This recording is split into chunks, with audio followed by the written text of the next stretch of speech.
So, a very warm good afternoon. I'm Aditya Sharma. Today, I'm going to present my presentation on the topic of capital budgeting process and techniques. So, let's go further. So, let's start what exactly capital budgeting is. So, the capital budgeting it is defined as the firm's formal process for the acquisition and investment of capital. It involves firm decision to invest its current fund for addition, disposition, modification, and replacement of fixed assets. This is what capital budgeting, which is defined by Charles T. And capital budgeting it consists of planning and development of available capital. Why? Because for the purpose of maximizing the long-term profitability. Capital budgeting it is also for it is also a long-term planning for making financial capital outlays. The capital budgeting process it is subdivided in following steps. First one is project identification, project screening, project selection, implementation, and performance review. Let's go through one by one. The first and foremost is project generation. The proposal for investment is the first and foremost step.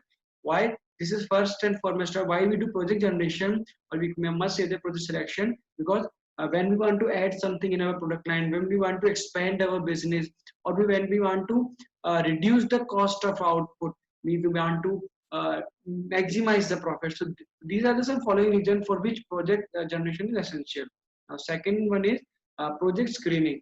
This step mainly involves selecting the correct criteria, means choosing the appropriate thing, and it has to match the objectivity. The main objective of this project screening is to maximize its market value and to maximize its profit.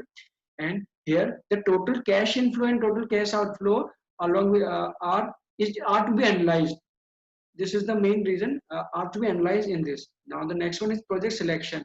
Now after screening or generation, what we need to do, we need to select the project. Now what actually happened here, the screening of this project selection it is different to firm, and from every companies, every firm has their own different method and techniques for project selection. And the common thing is that the approval of this investment proposal it is done based on the selection criteria and screening process. Mean the whole selection of the project it is completed on the basis of screening process. And here the different alternative for raising or acquiring fund have been explored by the finance, and different alternatives are also generated here. Now next one is implementation. Now we have select, now we want to implement. So the different responsibility like implementing the proposal it is one of the most difficult tasks, because we need to implement in that manner so that we get a good output from the low input. And the manage they need to monitor this, they need to do a hard planning for this, and after monitoring the task they actually implement the proposal. Now last one is performance review. Performance review is the final stage of capital budgeting, where we review the whole performance of that project. And here unfavorable results they have been identified, they have been observed, and those favorable results they have been appreciated.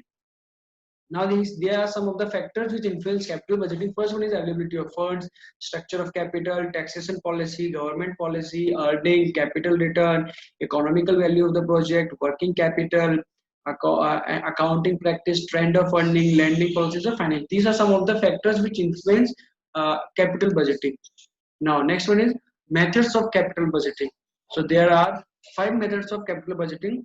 The first one is payback period method. The second one is average accounting, rate of return, net present value method, profitability index method, internal rate of return. So let's go with first one. Our first one is payback period method. Actually, it refers to the period in which the project will generate the necessary cash to recover its initial investment. The payback period method it is the first and foremost step, or the that period of method where we recover all the investment that we have uh, that we have invest while doing that project. And it emphasizes more cash flows. It deals with the economic life of the project. It is the original investment, it is the basic premise of that project. And this method to determine it is the method to determine the amount of time that required to recover the fund. The amount of time taken to recover that fund has been analyzed in this payback period. The formula for payback period it is calculated by dividing the total expenditure amount by desired time frame. In amount that we have totally amount that we have expenditure, and the time desired time frame was the time frame which we want, which we get for the recovery of that money. That is now average accounting rate of return. The rate of return is expressed as a percentage of earning. Why it is expressed as a percent of NAV? Because the profit under this method is calculated as profit after depreciation and tax of the entire, means the profit we generate from this method, it is the actual profit which we gain after the declination of, after the depreciation and declination of taxes, as it is calculated by using average net income and average book value during the life project. And the formula for average accounting rate of return is average net income is subdivided by average book value. The next one is net present value method, that we call NPV method. NPV method. So what exactly it recognizes the impact of time value of money. It is the method which recognizes time value of money. It is considered as the best method for evaluating capital investment. Present value of cash flow are compared with the original. Whatever the original investment is, the present value of cash flow is compared with this method, and the difference between these two shows about the end, shows the result. Means if the result, if the difference is positive, then we are going to accept this project, and if the difference is negative, then we're going to reject that project.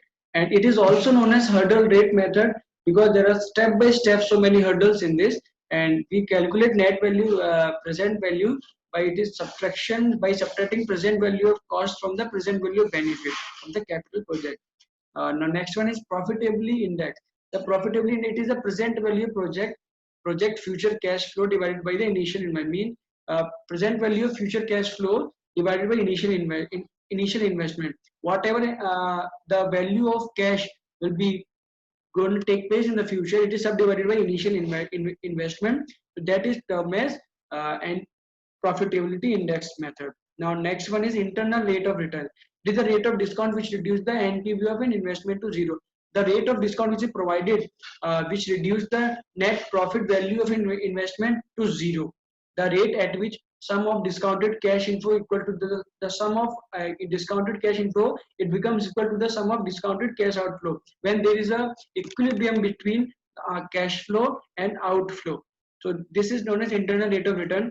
For calculating internal rate of return, we use lower rate interest, the interest plus net present value of lower rate subdivided by net present value of lower. This is subtracted by net present value of higher. Now the whole is multiplied by higher rate minus lower rate. Thank you and have a nice day. So here